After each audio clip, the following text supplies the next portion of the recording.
Why was everyone ignoring her at the briefing table? Maybe because she wasn't supposed to matter here. Not in this room. Not in a sea of decorated sharpshooters who all spoke the same quiet language of ego. The desert outside shimmered in the heat wind crawling across the Arizona Defense Testing Range. Midday sun beat down on rows of sand and steel.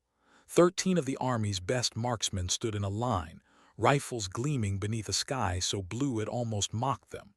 One by one, they knelt behind their scopes. One by one, they fired. And one by one, they missed. Each miss echoed like a slap against concrete. The spotters called out corrections, 2 meters left, 3 high, low wind, mirage distortion. But it didn't matter. The target sat 4,000 meters away, 2.5 miles, a shot that bordered on myth. General Marcus Harris removed his sunglasses, his jaw tightening as the 13th bullet whined into the dirt somewhere short of the mark. Any snipers left? His voice cut through the rising wind. Silence, heads shook, boots shifted in the gravel, no one dared speak. The range had gone still except for the heat buzzing in the air. Then, from somewhere behind the crowd, a voice. "May I try, sir?" It was calm, feminine, unshaken. Heads turned. A woman stepped out from the logistics tent, standard fatigues, no medals, no insignia of note. She wasn't supposed to be here. She wasn't a part of the competition, not on paper. Just another name on the base's endless list of support officers who made sure ammo arrived where it needed to. The men laughed, softly at first, then louder. "She's serious," someone muttered. "Maybe she'll hit the sky." But she didn't flinch. She kept walking, boots crunching slow, deliberate toward the line. Her name tag read HAYES. General Harris turned to look at her fully now. Something about the name brushed against an old memory he couldn't quite place. He frowned. "Captain Hayes," he said evenly. "You understand this is a 4,000-meter shot in variable wind, with thermal distortion above 500 meters. "Yes, sir," she said, voice even, eyes forward. Her tone wasn't defiant, just certain. He studied her for a long second, then nodded once. "One shot, make it count." The murmurs rippled again, but she didn't hear them. She was already moving, stepping up to the rifle laid on the stand, a Ch-TAC intervention custom-built for this test. She didn't use this model. Her weapon of choice was older, heavier, and retired, much like her. But she picked it up anyway, feeling its balance, the rhythm of the trigger pull, the weight distribution in the barrel. Somewhere in the crowd, Lieutenant Morgan smirked. "She's not even combat qualified," he whispered to another soldier. "Probably fires at spreadsheets." Captain Norah Hayes ignored it all. She pulled a small leather notebook from her pocket, edges worn, pages filled with scribbles of wind equations and ballistic tables. She flipped to a page marked with pencil smudges, her handwriting neat but small, like she wanted no one else to ever read it. Then she looked up. Wind flags snapped across the range. Heat shimmered in the distance, bending the horizon like glass. She took a breath, the kind trained shooters take, a measured inhale through the nose, pause, slow exhale. Her heartbeat began to slow. What they didn't see was that this was muscle memory for her. Once, long ago, she had been something else entirely. But that was before the ghosts, before Afghanistan, before the noise that still woke her up at 3 a.m. Now she just worked in logistics, counting bullets, moving crates, pretending she'd never been the one pulling the trigger. The crowd grew restless. General Harris folded his arms. "Whenever you're ready, Captain." Norah settled behind the rifle. The metal kissed her cheekbone as she adjusted her stock. She didn't reach for the rangefinder, didn't touch the handheld weather device. Her hands moved instinctively, scope adjustment, trigger test, bolt check. Then quietly, she loaded her own round. It was different, custom-weighted, hand-tuned, a keepsake from the life she didn't talk about. The world seemed to fade. She could almost hear her old team whispering in her head. "Winds shifting, Viper 1. You're clear on my mark. Take the shot." The wind whispered back. 12 miles per hour gusting to 15. Direction northeast. That meant a rightward drift, 1.8 meters of deflection. Humidity low. Mirage distortion above 700 meters. Bullet drop, 819 feet at 4,000 meters. Her lips moved slightly, murmuring the math to herself. She didn't need instruments. Her body read the air. Her pulse counted time. She looked through the scope. Heat ghosts danced over the desert. The target shimmered, flickering like it wanted to vanish. She closed one eye and fired. The sound cracked across the range, louder than the others, cleaner. The rifle kicked, hard but familiar. The bullet tore into the sky, a speck of death spinning through the burning air. For 3.8 seconds, the world held its breath. Then, ping! Metal on metal. Impact, the spotter whispered. Then louder, almost disbelieving, impact, dead center. The range went silent. For a heartbeat, no one moved. Then the murmurs began, some disbelief, some awe, some shame. Norah set the rifle down gently, engaged the safety, and removed her ear protection. Her hands were steady, her face unreadable. General Harris stared at the screen. The target camera zoomed in, revealing a perfect hole through the exact center. He'd seen thousands of shots in his career. None like that. How, he began, then caught himself. How did you calculate the correction? Norah met his eyes.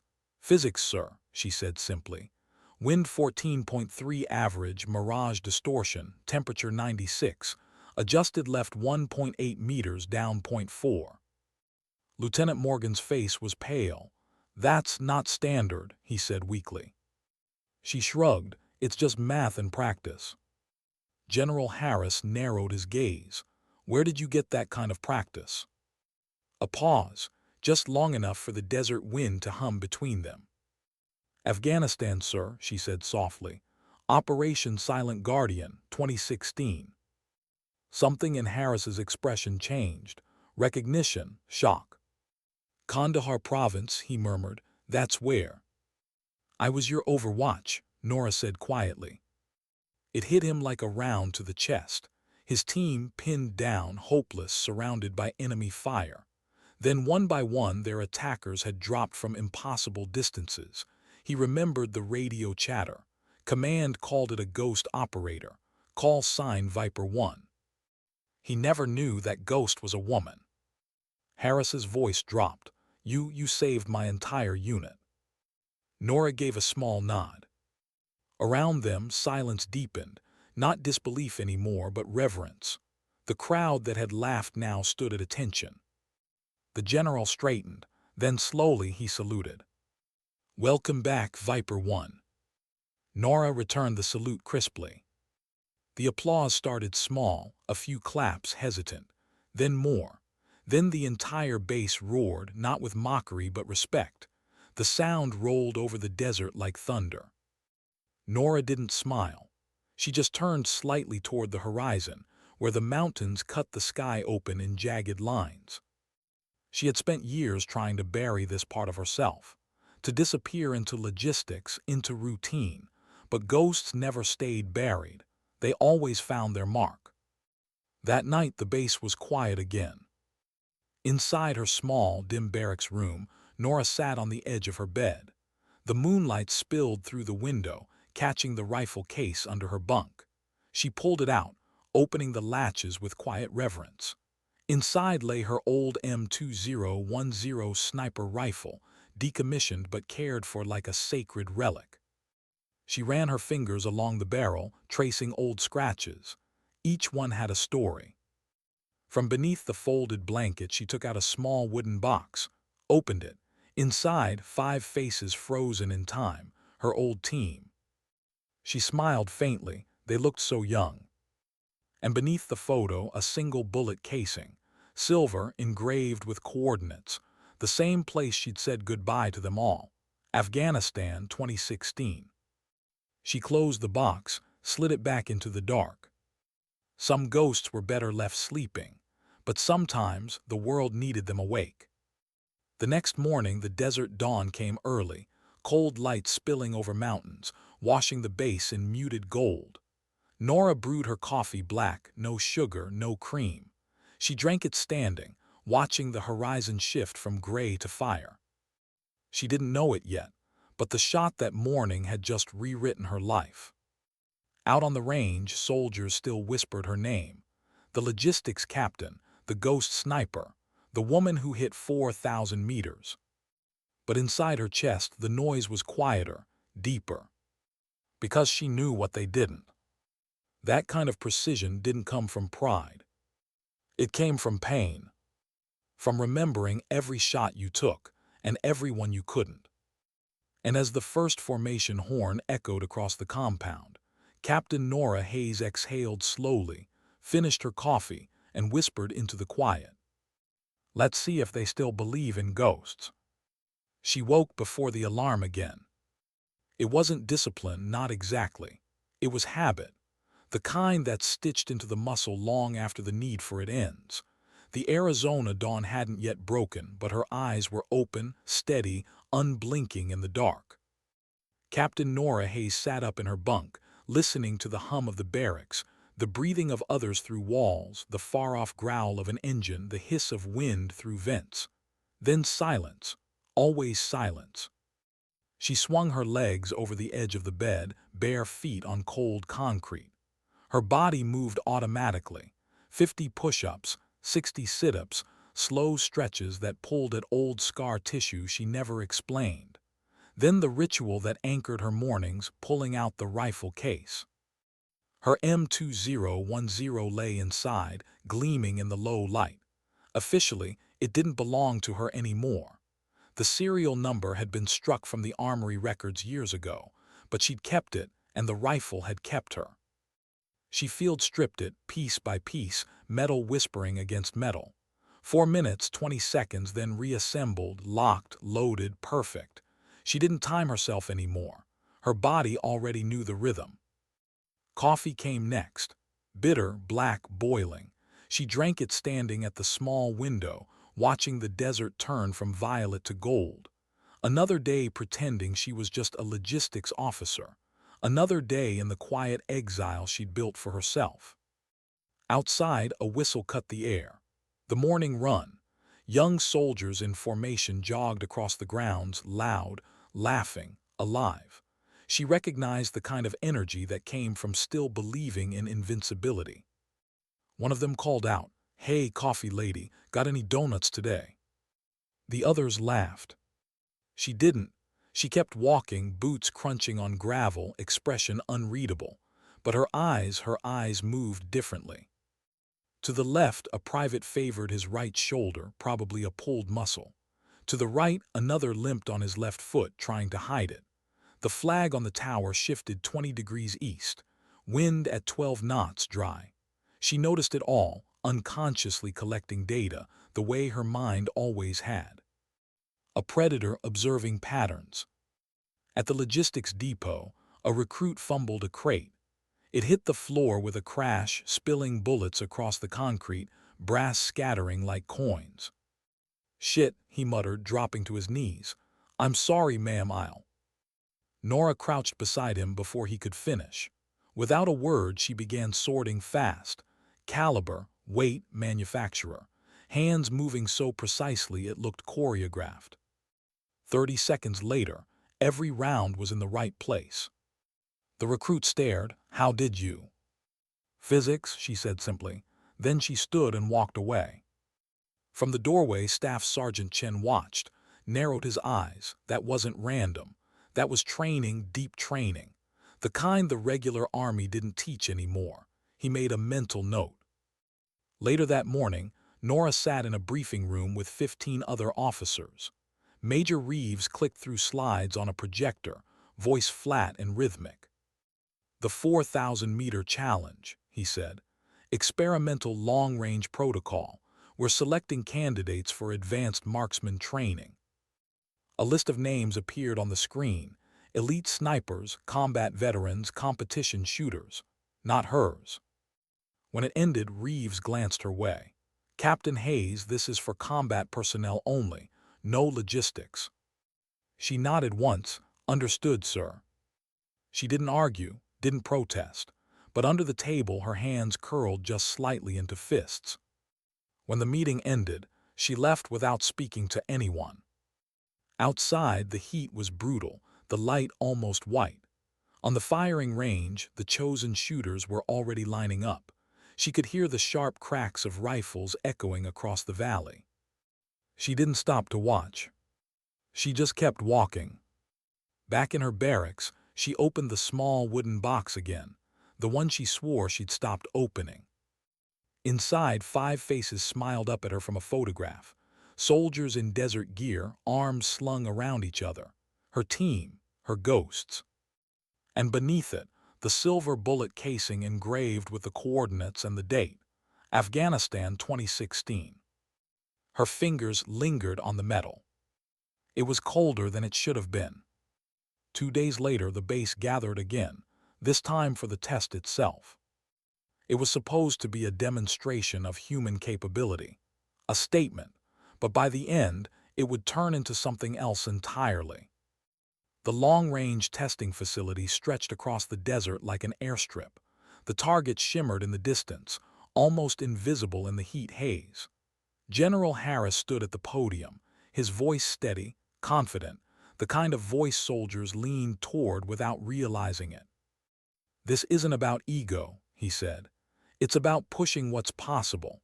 The Ghost training program needs operators who can make the impossible shots in impossible conditions." The wind picked up dust, the crowd murmured, cameras rolled. 13 men stepped forward, decorated, focused, hungry for the record. The first took the shot, missed. Second, third, fourth, all misses. By the 10th, people were whispering. The 11th missed by inches, the 12th by more. By the 13th, frustration rippled through the air. Even the general's expression faltered. "Anyone else?" he asked again. And that's when she spoke. "May I try, sir?" The rest, the laughter, the disbelief, the perfect shot, it all unfolded like something from a dream. But it wasn't the moment she pulled the trigger that would haunt her later. It was the second after, the silence that followed. The quiet she'd felt only once before, in Afghanistan, when the sound of her last round echoed off the rocks, and she realized her team wasn't answering the radio anymore. When General Harris saluted her that day, something in her chest cracked open. She didn't want the recognition, didn't want to be remembered as the woman who'd made the shot no one else could. She just wanted to forget. But soldiers rarely get to choose what the world remembers. That night she couldn't sleep. The air in the barracks was dry, heavy with dust. Outside, coyotes howled in the distance. She lay awake, staring at the ceiling, the image of that perfect bullet hole looping in her head. It should have felt like victory. It didn't. It felt like a ghost knocking on her door again. Her hand drifted to the rifle case. The cold steel beneath her fingers was almost comforting. She whispered to herself words she hadn't spoken in years. "Breathe, align, squeeze, don't flinch." The mantra of her old life. At 0300 she finally rose, threw on her fatigues, walked to the range. The night was still, stars cold and sharp overhead. She set up her old rifle, the M2010, and started firing into the dark. No lights, no spotter, just instinct. Every shot rang out into the desert, swallowed by silence. By dawn her shoulder ached, the barrel steamed. She ejected the final casing, letting it fall into the dirt. Then she whispered to no one, "Still got it." When the sun rose, soldiers found the spent shells lined up perfectly on the ground, a row of ghosts she'd left behind. That morning, whispers followed her everywhere she went. "Did you see it?" Dead center, the general saluted her. She ignored them, went back to her work, moved crates, filed reports, drank her coffee alone. But even as she walked through the compound, something in the air had shifted. Men who'd once mocked her now nodded when she passed. Others saluted quietly, unsure if they were supposed to. Respect moved slower than rumor, but it always caught up eventually. That afternoon, Lieutenant Morgan approached her at the ammo depot, awkward and stiff. "Captain Hayes," he said. She looked up from her clipboard. "Lieutenant, I owe you an apology." "For what?" "For doubting you, for laughing." She studied him for a moment, then nodded once. "Accepted, you didn't know." He hesitated. Still, it was unprofessional. She almost smiled, then learned from it. He nodded. "Can I ask you something?" "Go ahead." "How did you learn to shoot like that? I've trained for 10 years. I've never seen anyone do what you did." She set the clipboard down. "You've been training for 10 years," she said quietly. "I've been calculating for 15." He frowned. "Calculating?" "Every shot is math," she said. "Wind, drop, temperature, spin, drift, Earth's rotation. Solve the problem and you hit the target." He stared at her. "That's it." "No," her gaze softened. "That's the part anyone can learn. The other part, knowing when not to shoot, that's what takes a lifetime." She turned back to her inventory, and the conversation ended. But he left different than he'd arrived. That night, General Harris called her into his office. The door shut softly behind her. He stood by the window holding a small wooden box. "I did some checking," he said. "Ghost Unit 2014 to 2017. 47 confirmed at over 1,500 meters. 17 missions. 0 casualties." Norah said nothing. "You were the unit's primary sniper." She nodded once. He opened the box, revealing a small, unadorned medal. "The ghosts never got ceremonies," he said. "No cameras, no speeches, but I think you deserve this." He pinned it to her chest himself. "For saving lives in silence." She looked down at the medal, then up at him. "Thank you, sir." He nodded, then slid a folder across his desk. "We're rebuilding the unit," he said. "New parameters, new operators. We need someone who understands precision without ego, control without cruelty." She opened the folder, photos of recruits, dossiers, training outlines. Young faces, eager, untested. "You want me to teach them?" "I want you to lead them." She studied the photos for a long time. "So young," she murmured. "They are," he said. "That's the problem." She closed the folder. "When do I start?" "Tomorrow." She saluted, turned to go. "Captain Hayes," Harris said softly. She looked back. "For what it's worth," he said, "I'm sorry it took me this long to see you." Her voice was quiet. "You see me now, sir, that's enough." Outside, the desert wind carried the sound of rifle fire from the range. Somewhere in the distance, another young shooter missed his mark, and for the first time in years, Norah smiled. Because soon she'd teach them how not to. She stood in front of the mirror, motionless. Uniform pressed, boots polished, hair pulled back in regulation form. To anyone else, she looked like any other officer preparing for another day at base. But inside her head, the air was a storm, old memories colliding with the present, ghosts whispering between breaths. Norah Hayes had learned long ago that silence was heavier than noise. It could crush you if you stood in it too long. She buttoned the last clasp on her jacket and glanced at the medal pinned near her heart. It wasn't official, no ribbons, no ceremony. Just a token the general had placed there 2 nights ago for service in silence. She hadn't taken it off since. Outside, the morning light burned white across the horizon.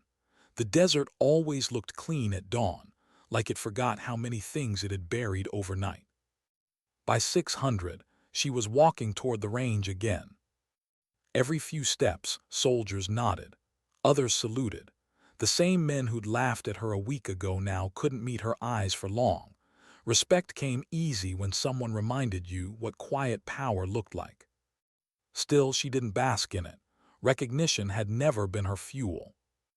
Harris had asked her to train the new ghost unit, Project Phantom. 5 recruits, hand-picked for potential.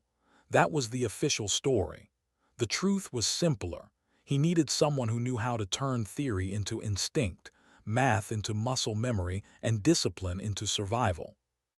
As she walked, she thought of those 5 faces in the folder, so young, so certain, the kind of certainty that got people killed. She reached the command building just as the sun began to rise fully. The air shimmered. Heat waves rippled across the asphalt. General Harris waited near the tarmac, coffee in hand. "You look ready," he said.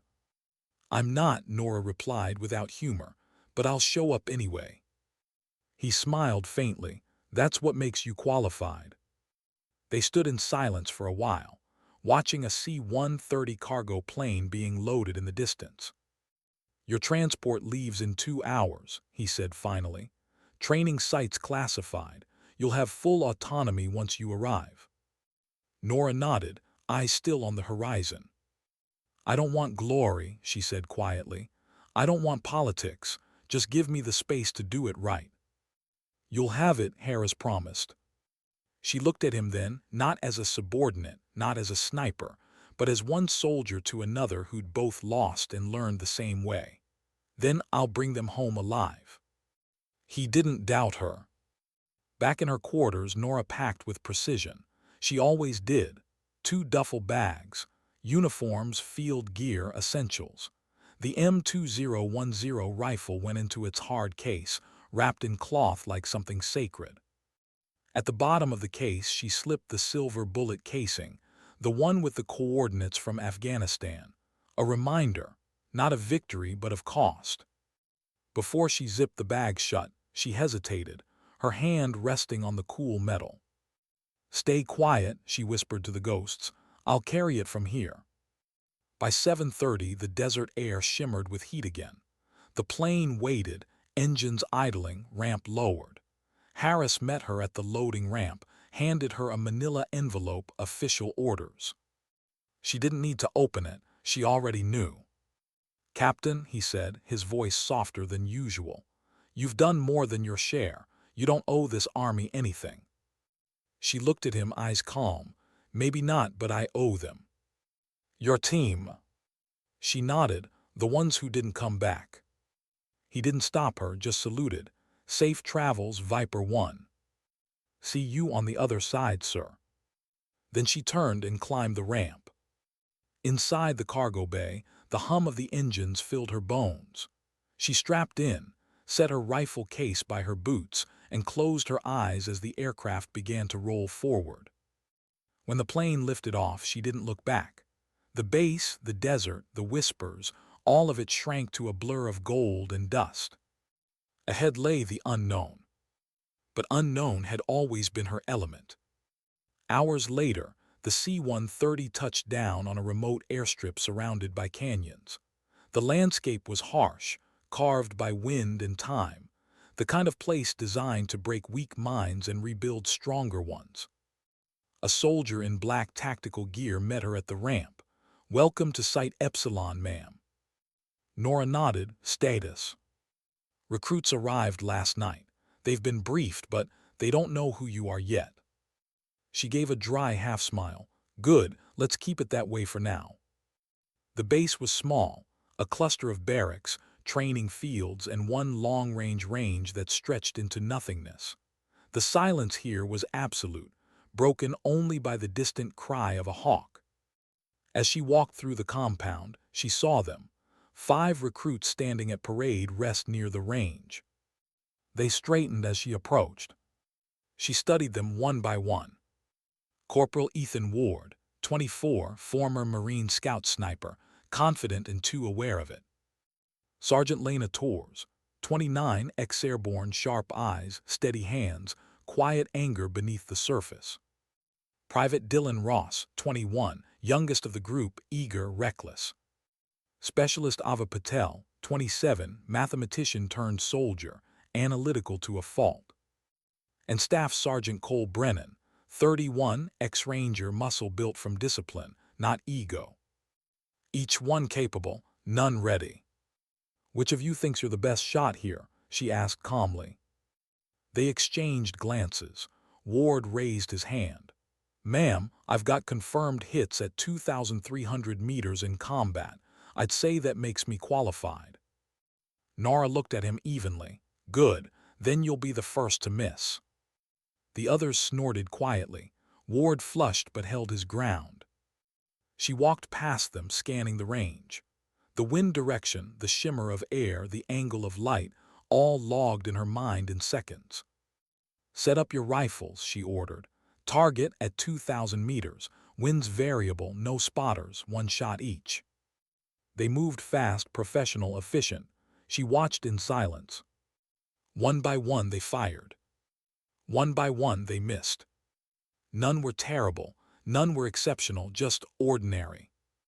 Ward turned to her, frustration on his face. We're close, ma'am. Mirage distortion's heavy today, if we had proper data. You don't get proper data in the field, Norah cut him off. You get chaos, learn to read it. He frowned. With respect, ma'am, that's guessing. She stepped closer, her voice even but cold.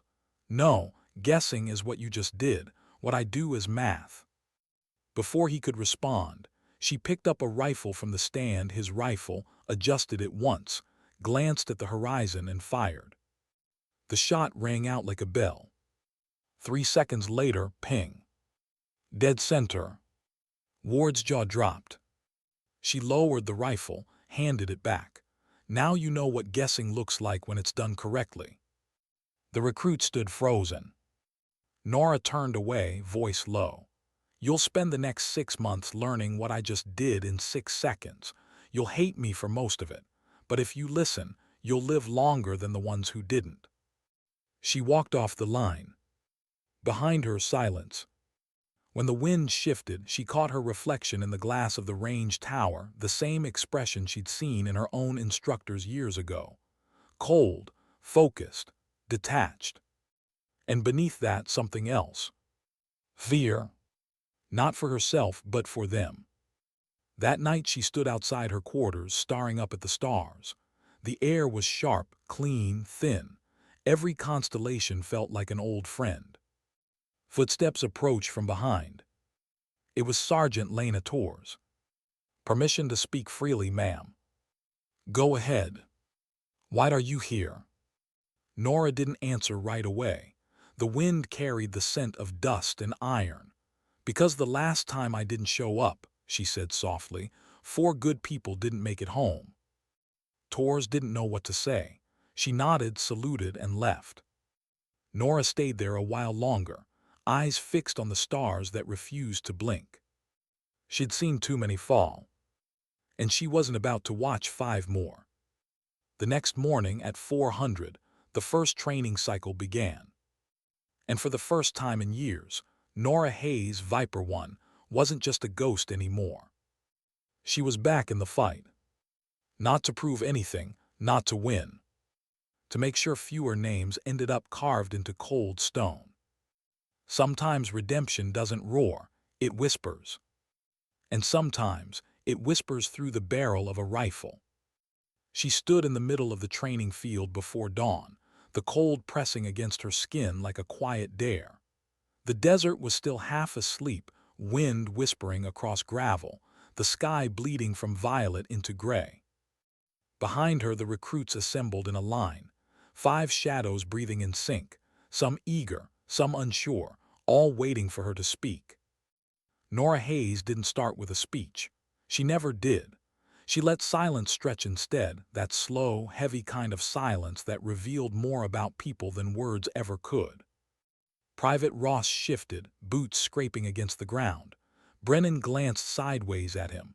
Ward folded his arms. Norah's eyes moved across the line, slow and deliberate. You all think shooting is about control, she said finally. About your hands, your breathing, your aim. Her voice was quiet but carried like a warning. It's not, it's about surrender. You don't control the wind, the heat, the distance. You just understand them. The bullet doesn't belong to you once it leaves the barrel.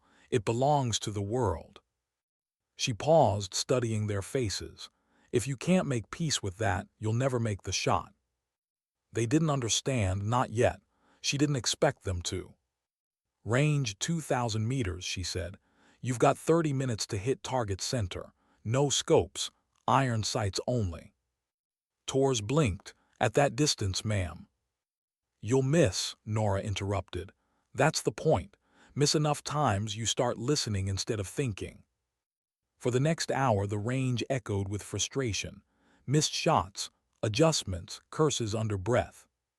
Ross fired too fast, hands trembling. Ward overcompensated every time. Patel's calculations were perfect on paper but failed in practice. Brennan stayed quiet, consistent, solid, but even he couldn't land a clean hit. Norah watched without expression. She didn't correct them immediately. She wanted to see what they'd do when the math broke down and instinct had to take over. When the last rifle clicked empty, she finally spoke. "You're all chasing numbers," she said. "But numbers lie. At this range, air bends light. Temperature bends perception. Even your heartbeat betrays you." Ward exhaled hard, frustration cracking through his composure. "Then how the hell are we supposed to hit anything?" Norah looked at him. "By learning to see what isn't there." The recruits exchanged uneasy looks. She knelt beside the firing line, grabbed a handful of sand and let it slip through her fingers. "This," she said, "is what the wind feels like. Not a number, a sound, a rhythm. Every gust has a pulse." They watched her, uncertain. "Close your eyes," she ordered. They hesitated. "Now." 5 heads lowered, eyes shut. "Listen, count the seconds between gusts. Feel the temperature shift on your skin. The wind isn't random, it breathes." A long pause. Ross whispered, "It's changing every few seconds." "Good," Norah said softly. "Direction." "East," Torres murmured. "But it dips south sometimes, feels like a curve." Norah smiled faintly. "That's crosswind terrain funneling. You can't see it, you can only feel it." When they opened their eyes again, she was standing. "Now," she said quietly, "shoot." The sound of 5 rifles broke the silence. One after another, they fired slower this time, more deliberate. 2 hits, 3 close misses. "Better." Norah's chest tightened. She remembered her first instructor, a man named Walsh, saying almost the same words to her 15 years ago in a windswept valley in Kandahar. "Listen to the air, Viper One. It talks if you let it." She blinked hard, forcing the memory down. "Pack it up," she said, voice steady. "Next drill in 30. As they moved to reload, Brennan lingered. "Ma'am," he said carefully, "you were one of the ghosts, weren't you?" She didn't answer. "I read about them," he continued. "They said no one ever saw you coming." Norah turned, expression unreadable. "And what did that tell you?" He hesitated. "That you were the best." She shook her head. "No, it means we buried too many." Then she walked off the range, leaving him staring after her. Inside the operations hut, Norah reviewed data on a cracked tablet, wind charts, humidity readings, ballistic drift models. Patel entered quietly, carrying a folder. "Ma'am, I rechecked the distance calibration. Our equipment, off by about 8 meters. Norah looked up. "You sure?" "Yes, ma'am, I verified 3 times. "Then it's not off," Norah said. "The range is." Patel frowned. "I don't understand." "The ground here isn't flat. 8 meters of elevation difference between our sight line and the target. The mirage makes it look level. You trusted the machine instead of your eyes." Patel's shoulders fell. "Understood." Norah softened her tone. "Don't apologize. Machines are honest liars. You'll learn to tell when they're lying." When Patel left, Norah stared at the flickering screen. For a moment, the numbers blurred, replaced by faces.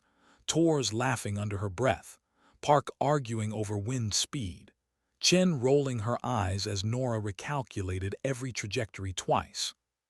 4 names on the memorial wall. She pushed the thought away. "Focus, Hayes. You're not here to mourn. You're here to make sure they never end up like them." By sunset, the recruits looked half dead. Sweat-streaked, dust-covered, eyes bloodshot. And Norah was still standing, still calm. Day's not over, she said as the sun dropped behind the ridge. Lesson 3, movement. Torres groaned quietly. Movement at night. Best time to move, Norah replied. The air's cleaner, noise travels further. You learn discipline or you get found. She handed out modified rifles with suppressors attached. Targets are marked by IR tags. You won't see them, but your scopes will. Ward raised an eyebrow. And the point of this drill, ma'am? She looked straight at him. To teach you that you can't hit what you can't find, and sometimes the target is you. For the next hour they moved through the dark, crawling, whispering, learning the terrain. Norah shadowed them in silence, watching from a ridge, every movement catalogued, every mistake noted. Ross stumbled once, sending a rock tumbling. Torres hissed. Brennan covered him instinctively, scanning the horizon. Patel adjusted her scope too often, revealing her position with faint glints. When the exercise ended, 4 of the 5 had been eliminated by Norah's silent countershots. Only Torres remained. When Norah found her, she was prone in the dirt, rifle steady, heartbeat calm. Good, Norah said softly. You held your breath too long, though. Your chest gave you away. Torres glanced up. How did you find me? Norah crouched beside her, pointing to the ground. See that? Torres frowned. Dust. Settled wrong. You've been here 5 minutes. Wind moves it every 30 seconds. I tracked the still patch. Torres shook her head in disbelief. You make it sound like magic. Norah's voice softened. It's not magic, it's patience. The universe always leaves fingerprints. Most people just don't look close enough. Torres exhaled, quiet, respectful. As they walked back to camp, Norah glanced up at the stars again. You've got potential, she said. All of you do, but potential gets people killed if it's not grounded. Torres nodded. You talk like someone who's seen it. I have, Norah said simply. They reached the camp just as the floodlights flickered on. The others were already waiting, bruised but alert. Norah faced them, hands behind her back. You all think I'm here to make you better shooters, she said. I'm not. I'm here to make you better survivors. If you can't shoot, you die. If you can't think, someone else dies. She paused, eyes distant. You don't want to carry that weight. The recruit stood silent. Even Ward didn't speak this time. Get some rest, she ordered. Tomorrow we start again. When they dispersed, she stayed behind, alone in the fading light. The desert hummed softly around her, a low, endless breath. She sat on a crate, took out the silver bullet casing, and turned it between her fingers. The engraved coordinates caught the moonlight. Afghanistan, the day the ghosts died. Her team's final call echoed in her memory. Viper 1, hold position. We'll make it back. But they hadn't. And she'd never left that ridge, not really. She closed her hand around the casing, eyes burning. You were wrong, she whispered to the night. I did make it back, but not the same. The wind rose again, carrying sand across the field, erasing the footprints her recruits had left behind. And somewhere in that sound, she thought she heard their laughter. She stood, pocketed the casing, and walked back toward the barracks.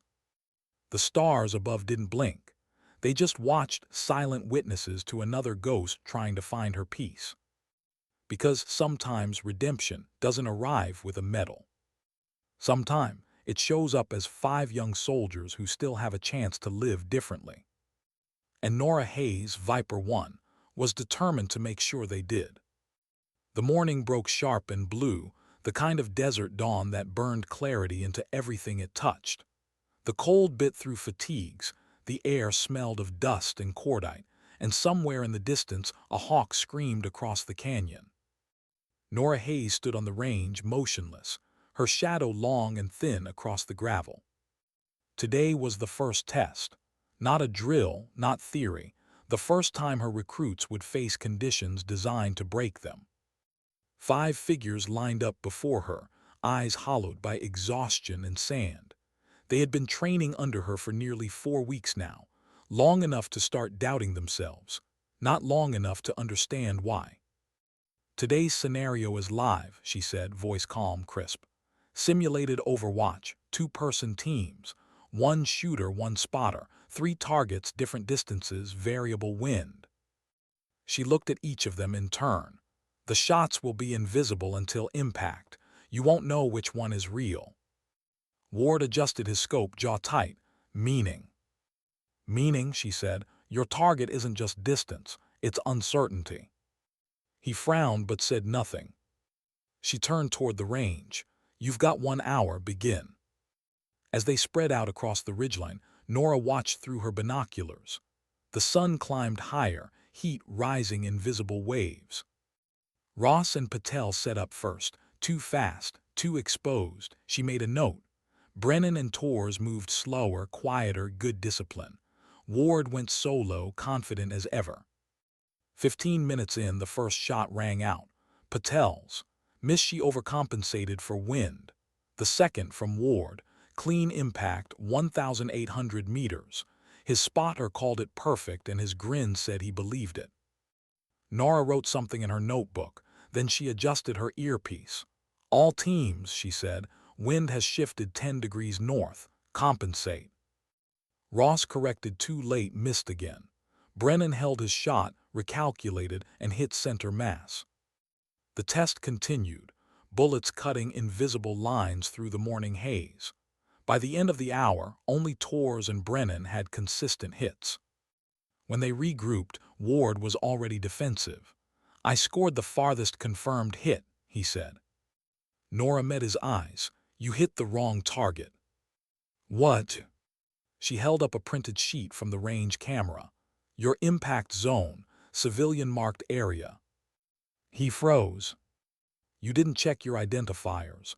You saw a shape and assumed threat. You're fast, you're confident, but you're dangerous when you don't verify. Ward looked down, shame flushing his face. The others, she asked, turning to Brennan. He nodded, 2 hits, 1 confirmed. Good, she said, not perfect but real. She dismissed them, but as they left, Torres lingered. Ma'am, she asked quietly, why was the test designed like that? No one knew which targets were real. Because neither will you, Norah said softly. Out there, the wrong target isn't a missed score, it's a dead kid. You learn that now or you learn it too late. Torres swallowed. You've had to make that call. Norah's eyes flicked toward the horizon, more than once. They didn't speak again.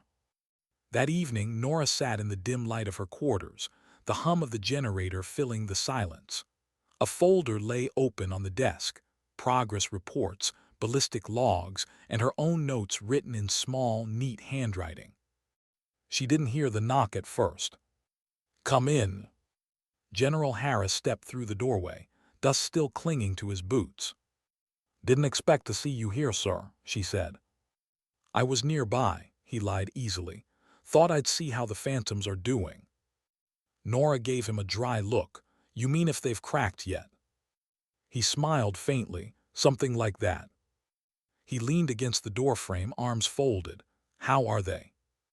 Raw, she said, but they listen some days. And you? Norah didn't answer immediately. She looked down at the bullet casing on her desk, the one from Afghanistan. You ever feel like the things you're good at are the same things that keep you from sleeping? She asked quietly. Harris didn't flinch, every day. They stood in silence. Finally, he said, the higher-ups are watching this project closely. You've made them nervous. Good, Norah said simply. If they're comfortable, I'm not doing it right. He almost laughed. You haven't changed. I tried, she murmured, didn't stick. He hesitated before speaking again. You've got another test coming. Classified evaluation in 2 weeks. Real conditions. Real threat simulation. Her jaw tightened. Authorization. Joint command. They want to see if the phantoms can perform under fire. They're not ready. They'll have to be. She leaned back in her chair. And if they fail? Harris looked at her with something almost like sadness. Then the program dies before it starts. He turned to leave, then stopped at the door. "Norah," he said quietly, "you're still the best I've seen, but you're human. Don't forget to let them see that too." When he left, the silence returned, heavy, familiar. Norah picked up the casing again, turned it in her fingers and whispered to the air, "Not yet." The next day, training intensified. She drove them harder, 12-hour days, minimal rest, every exercise designed to strip them down to the bones of discipline. She watched them struggle, argue, break, then rebuild themselves. Ross stopped laughing first. Patel started trusting her instincts over equations. Brennan became the quiet backbone of the group. Even Ward, once arrogant, began to listen more than he spoke. Torres stayed steady through it all. By the 5th week, the 5 of them started to move as one. During a live-fire night simulation, they covered each other with unspoken precision. Ward spotted for Patel without command. Brennan signaled wind to Ross before firing. Torres adjusted elevation for everyone. When the last shot hit dead center, Norah didn't praise them. She just nodded once. They didn't need words anymore. Later, as they cleaned their rifles under the floodlights, Ross asked, "Ma'am, why do you never celebrate, even when we get it right?" Norah looked at him, then at the night sky. "Because I've seen what happens right after people start celebrating," she said softly. "They stop paying attention." Ross didn't ask again. 3 nights later, she woke to thunder, not from the sky, from memory. Kandahar. The compound, the sound of mortars, screams in the headset. Viper 1, we're pinned. She sat up, sweat cold against her back. The barracks were silent. She reached for the casing on her nightstand, gripping it until her hand stopped shaking. Sometimes the ghosts came quietly. Other times they kicked the door open. She poured water from her canteen, took a slow sip, and walked outside into the freezing air. The desert was black, endless, alive with wind. She knelt, pressed her palm into the cold ground, and whispered, "You're not here. You're not there. You're fine. Breathe." Her breath steadied. The night didn't. From the shadows, a voice, "Couldn't sleep either." It was Torres. Norah didn't look up. Old habits. Torres stepped closer, arms crossed. "I know that look. You've lost people." "Everyone loses people," Norah said quietly. "Most just don't have to see it through a scope." Torres was silent a long time. Then, "You blame yourself." Norah's eyes stayed on the horizon. "If you'd seen what I saw that day, you would too." "What happened?" Norah hesitated. The wind whistled through the rocks like a warning. "We were ghosts," she said finally. 5 of us. High-value target in the mountains. Intel said small force, easy in, easy out." Her voice hardened. "They were wrong, there were 50. Torres didn't breathe. "They walked into an ambush. I was a mile out, overwatch. I called for extraction.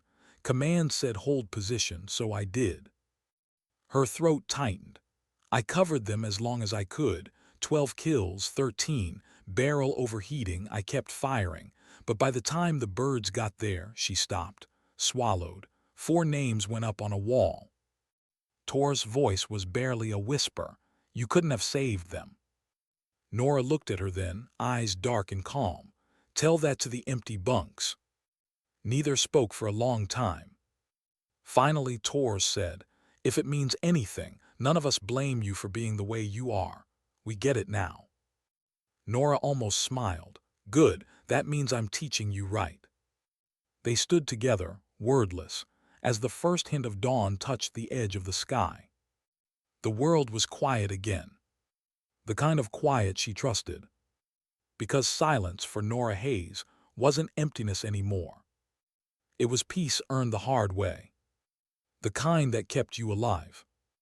And as the sun rose, painting the desert in blood and gold, she whispered the same promise she'd made years ago, to the ghosts, to herself, to whoever was still listening. "No one else dies on my watch." The sky was still dark when the alarm cut through the barracks. No one moved at first. It wasn't fear, it was the kind of stillness that happens when exhaustion is deeper than instinct. Then one by one the recruits stirred. Boots hit the floor. Rifles checked. Silence replaced sleep. Norah Hayes stood outside waiting, arms crossed, breath fogging in the cold. The stars above were faint, fading under the first hint of dawn. Today wasn't another drill. Today was the simulation General Harris had warned her about, the real conditions test. Classified, high risk, controlled chaos. She hated it already.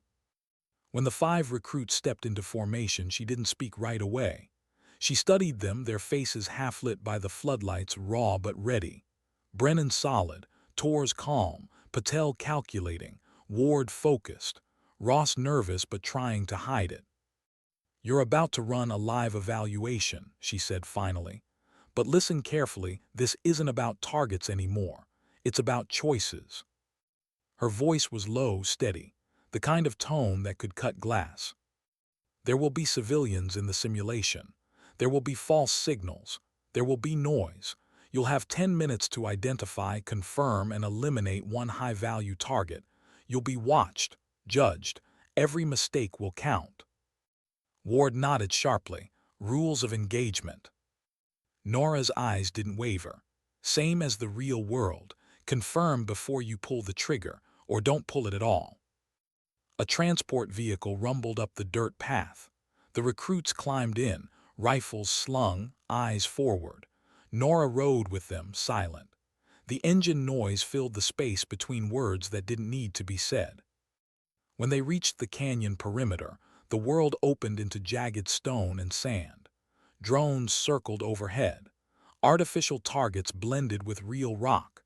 Somewhere beyond the ridge, hidden speakers played faint gunfire, psychological noise to test focus.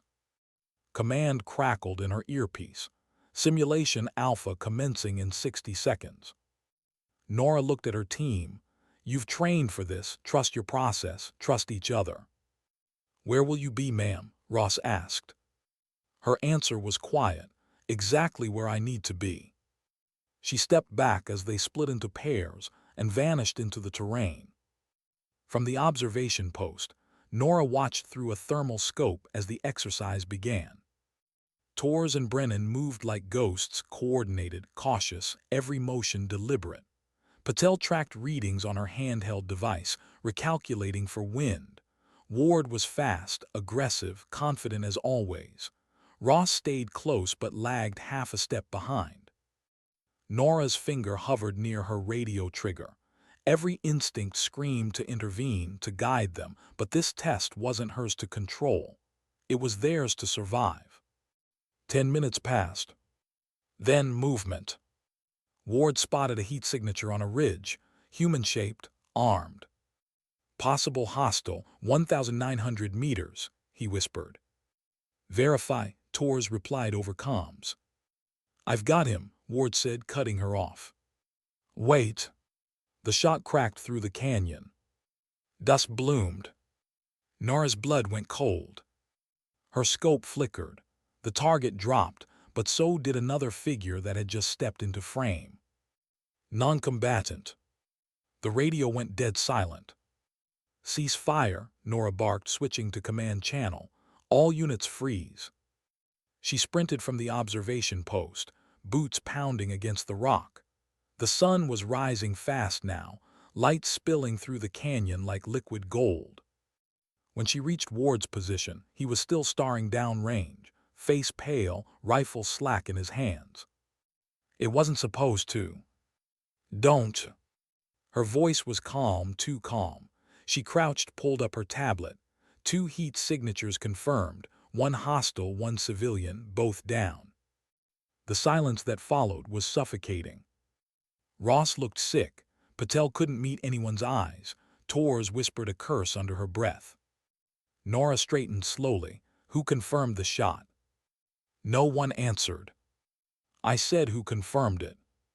Ward swallowed. "I did, ma'am." She stared at him, eyes cold as glass.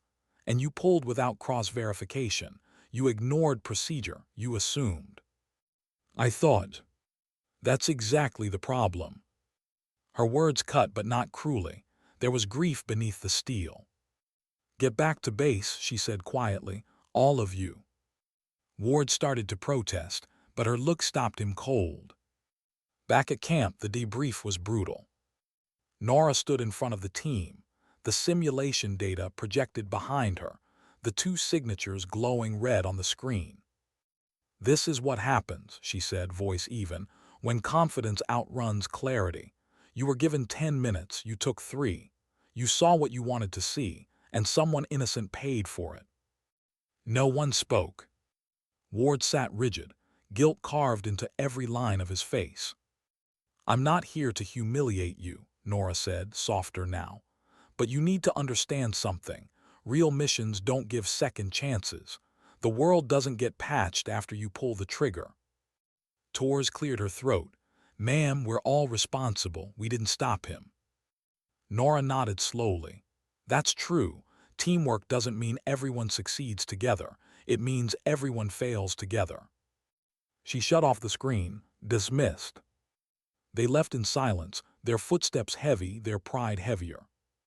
When the door closed, Norah stayed alone, staring at the black monitor reflection, her own face looking back at her. She remembered another reflection years ago in Afghanistan, the same hollow eyes, the same mistake. She'd misread wind direction once, just once, during a long overwatch in a crowded district. The bullet hit its mark and something else behind it, a building, a shadow, a scream. The after-action report cleared her, collateral damage, unavoidable circumstance. But the words hadn't cleared her conscience. She took a slow breath, steadying herself. "You can't save everyone," she whispered, though the memory still disagreed. That night rain rolled in over the desert, rare, soft, almost cleansing. Norah walked the perimeter alone, boots sinking into wet sand. She could hear faint laughter from the barracks, a sign the recruits were still awake, still together. Good. She found Ward sitting by himself under the range awning, hood up, rifle across his knees. "You planning to shoot the rain, Sergeant?" she asked quietly. He looked up startled. "Ma'am, I didn't see you." "Clearly," she said, sitting beside him. He laughed weakly. "I screwed up bad, did I?" "You made a mistake," she said. "The kind every soldier makes, the kind that sticks." He shook his head. "You ever make one like that?" Her answer was a whisper, "Yes." He didn't ask for details. She didn't offer any. After a moment she said, "You know what my first instructor told me?" Ward glanced over. "What?" "That the wind doesn't forgive arrogance. It doesn't care who you are, how skilled, how fast. It'll shift when you least expect it, just to remind you it was never under your control." He nodded slowly. "I won't forget this." "You will," she said, "but not entirely. That's the point. The best snipers carry ghosts, not trophies." They sat there in silence, rain tapping the metal roof. When she finally stood to leave, she looked back at him. "Get some sleep, Ward. Tomorrow we rebuild what you broke." "Yes, ma'am." As she walked away, he called after her, voice small, "Ma'am." She turned. "Why do you still do this?" She hesitated, then said, "Because someone has to teach you how to forgive yourself before you ever earn that trigger again." And then she was gone, swallowed by the dark. By dawn, the rain had stopped. The desert steamed, golden mist curling off the earth. The recruits assembled automatically, tired, quiet, but ready. Norah faced them, arms folded. "Yesterday was the hardest lesson you'll get. If you're still here, it means you're not running from it." No one moved. "Good," she said softly. "Now we move forward." She handed them new orders: live deployment exercise, remote location, a final test. "This time," she said, "you don't just shoot, you think, you plan, you trust." Torres looked at her, understanding. "And if we fail?" Norah met her gaze. "Then I failed too." The team dispersed to prepare. Norah stayed behind, watching them go, each of them shaped by scars they didn't yet know they carried. When the wind shifted, she felt it brush against her cheek, warm and familiar. It almost sounded like a voice from the past.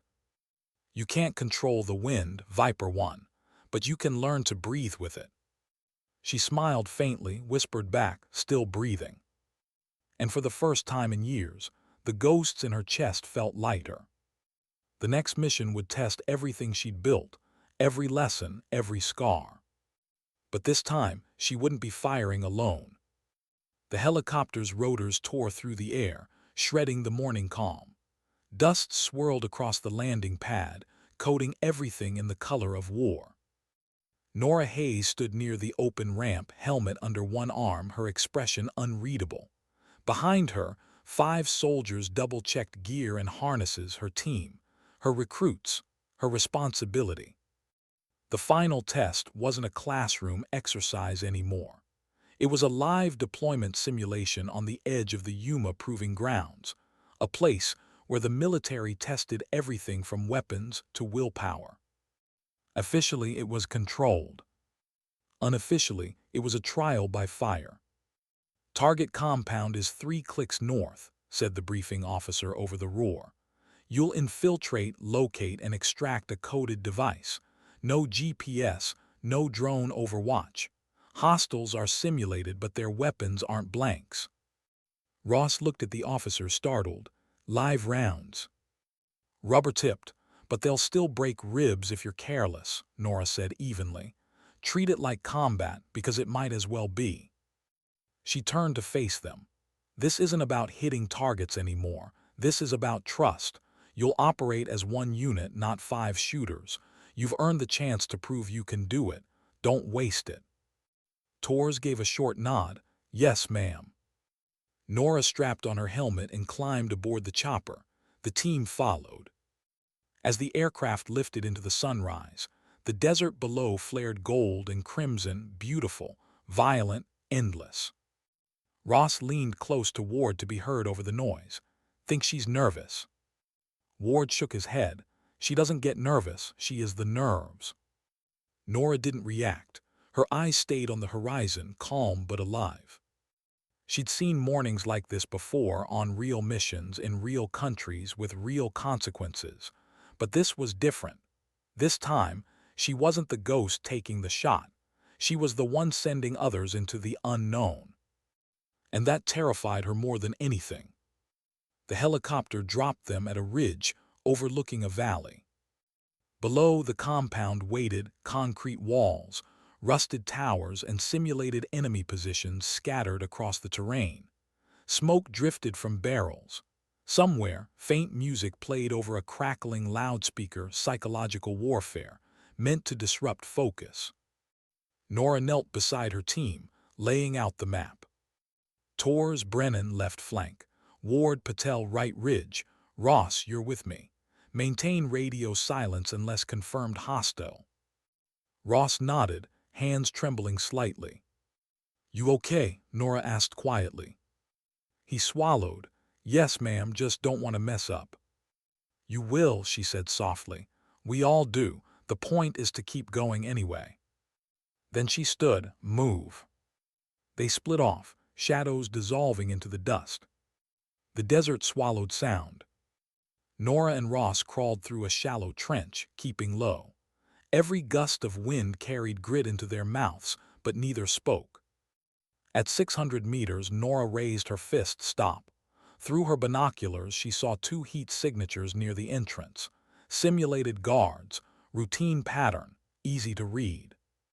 "2 tangos static," she whispered. "Ross, wind." He glanced at the flag on the far tower. 9 miles west to east. Elevation. Flat. Good. She adjusted her rifle. The world narrowed. One breath, 2. She fired. Thwack. The first guard dropped. The second jerked, turning toward the noise, and Ross took the shot. Both down. Norah smiled faintly. "Nice work." He exhaled. "First clean double." "Don't celebrate," she said, scanning ahead. "That's when it bites." They moved again. At the left flank, Torres and Brennan advanced along a ridgeline. Brennan carried the long rifle. Torres spotted through a small optic. "Contact Northeast Tower," Torres whispered. "I see him. Range 1,300, wind 5 east." Brennan's breath steadied. The shot cracked, hit. Then another muzzle flash answered from the opposite ridge. "Counter-sniper," Torres shouted. They dove behind a rock. The next shot hit inches from her boot, ricocheting. "Ward Patel, we've got movement East Ridge," Brennan called into comms. Ward's voice came back sharp. "Copy that." High above, he adjusted his scope, scanning for the source. "Got him. Range 1,600. He's dug in." "Can you take him?" Patel asked. He hesitated. "Too much crosswind." "Then let me calculate." "No time." He fired. The bullet cut through the wind, perfect arc, but missed by a meter. The enemy repositioned fast. Ward cursed, "Lost visual." "Brennan, relocate now," Norah's voice snapped over comms. "Flank west, use the shadow line." They moved, sprinting through the dust. Norah and Ross had joined the field now, advancing from the trench. The chaos unfolded like a storm. Gunfire cracked from multiple directions, echoing through the canyon. It was supposed to be a simulation, but the adrenaline was real, the risk was real, the fear too real. Ross froze behind a rock, breathing hard. "They're pinning us." Norah grabbed his shoulder. "Breathe, look at me." He met her eyes. "You don't fight panic, you ride it. Let it burn and move through it." He nodded, steadying himself. She turned her scope again, tracking movement. "There," she whispered. "Left tower, 2 targets." Ross lined up beside her. "On 3. 1, 2, 3. 2 simultaneous shots, 2 impacts, silence. Then Tor's voice came through. "Compound secure." Norah exhaled, long and quiet. "Copy that, regroup." They approached the compound together, rifles raised. The simulated guards lay motionless, training rounds embedded in armor. Inside, the coded device sat on a crate, blinking faintly. Ross reached for it. "Wait," Norah said sharply. She scanned the room. The floor shimmered slightly, pressure triggers. "Trip sensors," she muttered. "They rigged the objective." Torres crouched beside her. "What do we do?" Norah looked around. "Old trick, they expect greed to kill you." She grabbed a nearby broom handle, reached forward slowly and pressed the floor. A hiss, then an explosion of compressed air and paint, simulation mines. The room filled with smoke. Ross coughed. That was a reminder," Norah said, eyes narrowing through the haze. "Mission's not over till you make it home." They backed out carefully, regrouped outside. When the extraction chopper arrived, the team was silent. The ride back was long, the air thick with unspoken tension. Norah sat opposite them, studying their faces, exhaustion, relief, confusion. They'd done well, but she could see it, the weight of what could have gone wrong, the realization that even a simulation could break you. When they landed back at base, General Harris was waiting. He didn't smile, didn't shake hands, just said, "Briefing room now." The debrief stretched into hours. Harris paced behind them, eyes scanning the report data. 1 civilian casualty avoided, 1 team ambushed and adapted, 1 booby trap identified before detonation. Overall, pass. He turned to Norah. "Good work, you brought them home." She nodded once. They brought themselves home. The recruits looked at her, tired, proud, humbled. Harris studied them for a long moment. "You're dismissed." When they were gone, he turned back to Norah. "They did better than expected, that's you." She shook her head. "That's them learning the hard way." Harris leaned on the table. "You've made something out of nothing, Hayes. The brass are impressed. They want the ghosts back." Her body tensed. "That name's dead." "Maybe," he said, "but the idea is." He handed her a sealed folder. "This is for you, classified orders. Open when ready." She didn't touch it. Is it another mission? Not yet, but it could be. He hesitated, then added, they're asking if you'll lead the new unit. She stared at him for a long time. You know what that means? I do. Then you know my answer. He smiled faintly. You'll say yes. She didn't confirm it. She didn't have to. That night, long after the base lights dimmed, Norah sat outside alone. The stars burned cold above her. The desert smelled of gun, oil, and rain. From the barracks, faint laughter echoed her team, her students, her proof that silence can still create something worth hearing. She pulled the silver casing from her pocket and turned it in her fingers. The engraving caught the moonlight. Still carrying you, she whispered, but it doesn't hurt as much tonight. A faint breeze brushed across her face, warm and alive. For the first time in years, she didn't feel haunted by ghosts. She felt surrounded by them, watching, approving. Maybe redemption wasn't about burying the past. Maybe it was learning how to walk beside it. The wind whispered through the dunes, and she let it take her words. Tomorrow, she murmured, we start again. The desert was quiet that morning, too quiet, the kind of silence that made even the wind hold its breath. Norah Hayes stood at the edge of the firing range, the horizon stretching out like a memory she couldn't quite let go of. The light was soft, the air cold, and the earth still wore the scars of yesterday's storm. Behind her, the recruits know her team stood in formation. Not perfect, not rigid, just present, human. This wasn't a drill, it wasn't even a mission. It was something else, something heavier. The final test had ended. The evaluations were done. The results filed. Command had already sent word. The Phantom program was officially greenlit. They'd passed, every one of them. But the victory didn't feel like triumph. It felt like gravity, like standing on the edge of something you weren't sure you wanted to fall into. Ma'am, Torres asked quietly, stepping forward, what happens now? Norah's eyes stayed on the horizon. Now we learn what it costs to be good at what we do. No one spoke. She turned to face them. You did what I asked. You trusted each other. You made mistakes and you faced them. That's all anyone can ask of soldiers. Ross frowned. So that's it, we're done. Norah's voice softened. You're never done. You just keep learning until there's nothing left to learn. She looked at them.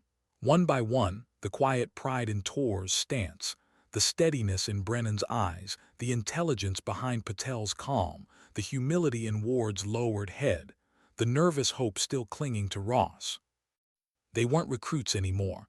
They were something rarer. People who had seen their own weakness and chosen to keep moving anyway. Norah took a slow breath. The general offered me command of a new unit, said they want to call it Ghosts again. Ward's head lifted. Are you taking it? She hesitated. The wind tugged at her hair, and for a moment her face softened. Not the commander, not the sniper, just the woman beneath it all. I don't know, she said honestly. Part of me buried that name years ago. Another part, she looked up at the open sky. Another part never stopped listening for it. Torres smiled faintly. If you don't take it, we will. Norah almost laughed. I'd pay money to see that. The tension broke, laughter scattering through the cold air, genuine, human, alive. But beneath the humor she felt something stir. A quiet certainty that maybe, after all these years, she wasn't running anymore. Later, she sat alone in the observation tower, watching the range through a pair of old binoculars. Below, her team was practicing unsupervised this time. No orders, no grading, just shooting, talking, learning from each other.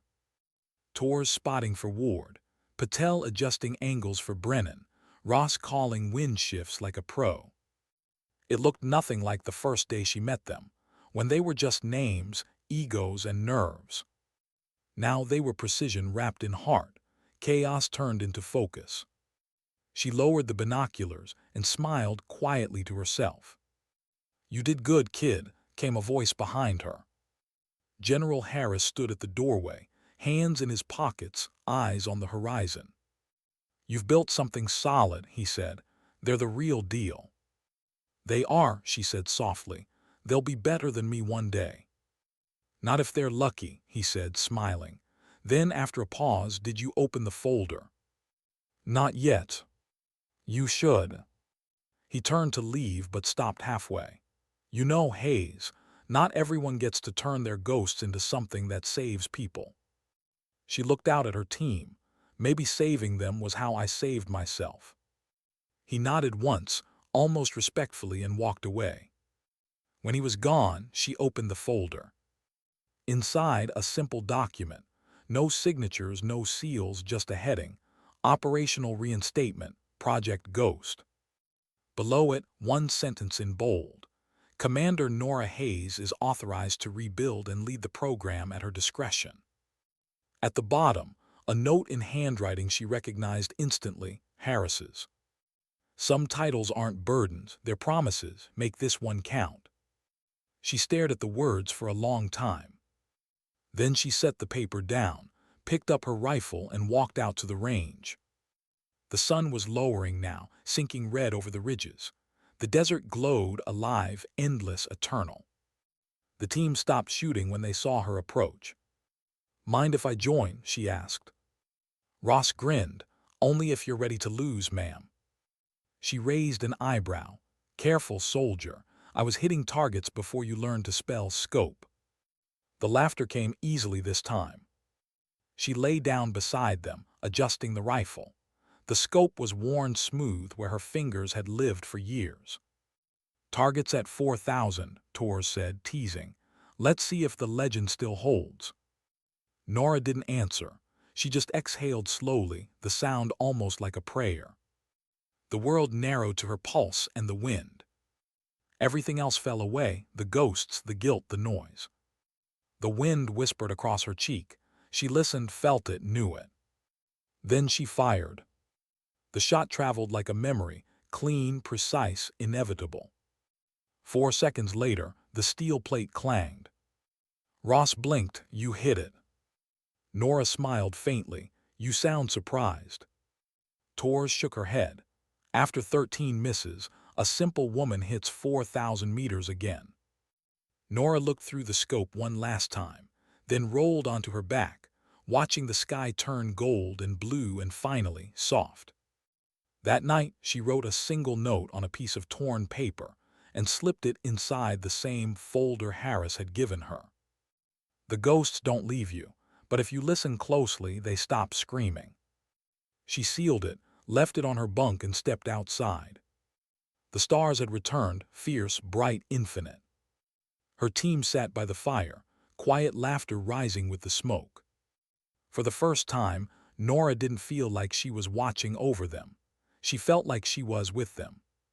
She looked up at the sky and whispered something only the wind could hear.